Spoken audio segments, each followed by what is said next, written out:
Vous devez certainement vous demander comment j'en suis arrivé là. C'est très simple, j'ai regardé The Island, la nouvelle série de Netflix. Et ça pardonne pas. Sur le papier, The Island a tout pour être une série vraiment cool. On y suit des personnages qui se réveillent sur une île totalement amnésique et qui tentent de savoir qui ils sont, pourquoi ils sont là et comment s'échapper. Et au fur et à mesure, on découvre qu'ils sont étroitement surveillés. Bref, sur le papier, cette série est géniale. Sauf que le papier en question, c'est du PQ et le résultat est donc nul à chier. C'est de la merde. Bon, avant de commencer à tracher la série, je vais débuter par le positif. The Island est une mini-série. Ça veut dire qu'après ces 7 épisodes, il n'y aura pas de suite et du coup les créateurs ne pourront plus faire de mal au monde des séries. Et ça fait du bien de le savoir. Côté négatif par contre, accrochez-vous parce que la liste est encore plus grande que mon nez.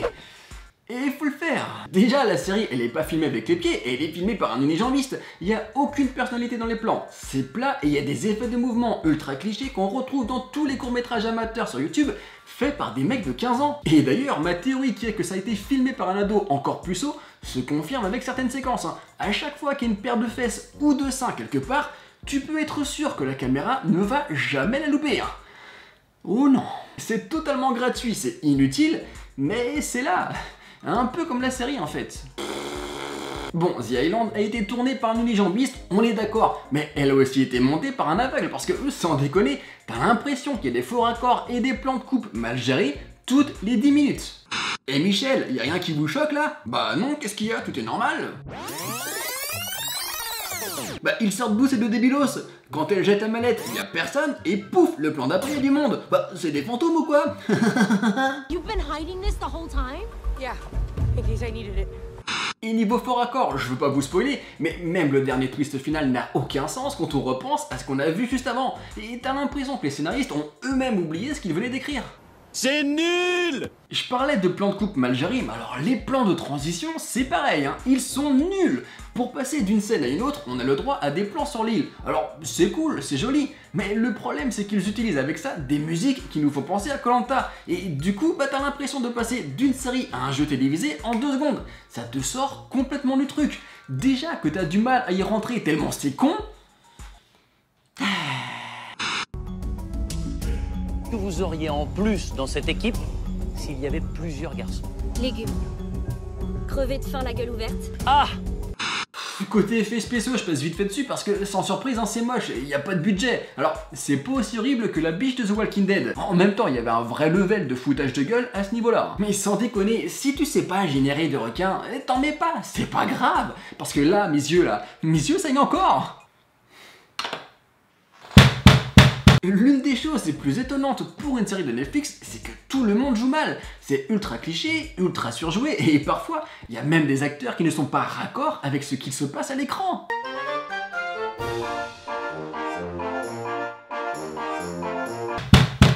Et c'est étonnant parce que la plupart des acteurs sont pourtant habitués à jouer la comédie. Et quand on les regarde à l'écran, on a vraiment l'impression que c'est leur première fois devant une caméra, comme dans un court-métrage amateur. Do you know where we are? Do we know each other? Et je crois que le pire parmi eux, c'est le Dwayne Johnson du pauvre. Je pense que vous l'avez remarqué, Dwayne Johnson s'amuse souvent à faire une petite grimace avec ses sourcils. Et bah lui, il l'a fait constamment, mais tout le temps, H24, il n'y a pas de repos pour ses sourcils. Et en plus, il ne peut même pas s'empêcher de sourire, même quand c'est pas drôle. Tu sens que le mec, il est juste content d'être payé pour passer les vacances sur une île. Bien joué la comédie, il s'en bat les couilles. I'm getting an early start, so you're back in time. What do you mean? Before night. That's what a sane person would do.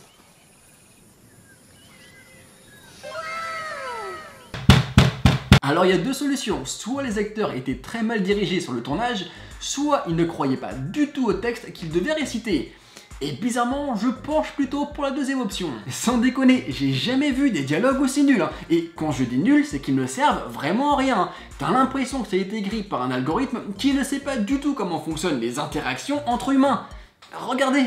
All I'm saying is it doesn't add up. You're right. Doesn't add up. That's why I'm saying Doesn't add up. Say it again. Doesn't add up.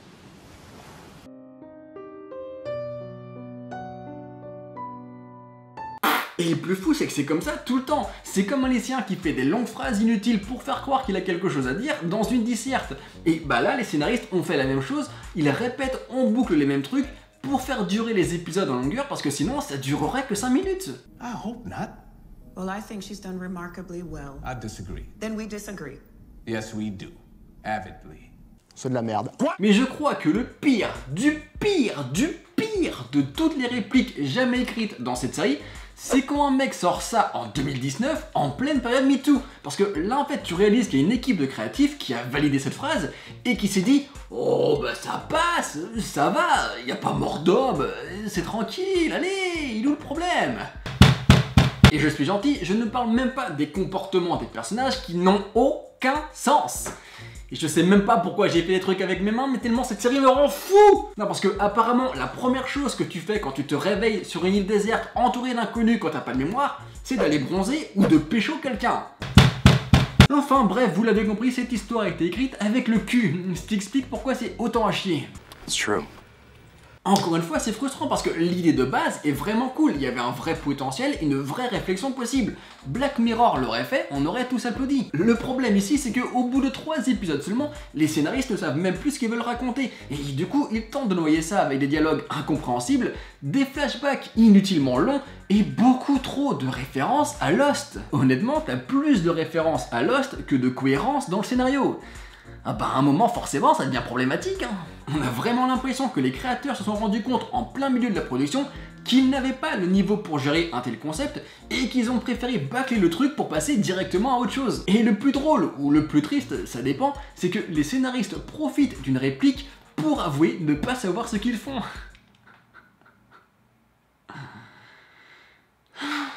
Jesus Christ, I thought I did a shitty job explaining things. Me regardez pas comme ça, et je sais ce que vous allez me dire, que ma critique est bâclée, vide, pas forcément travaillée, un petit peu facile, mais honnêtement c'est difficile de faire mieux, c'est raccord avec la série en fait.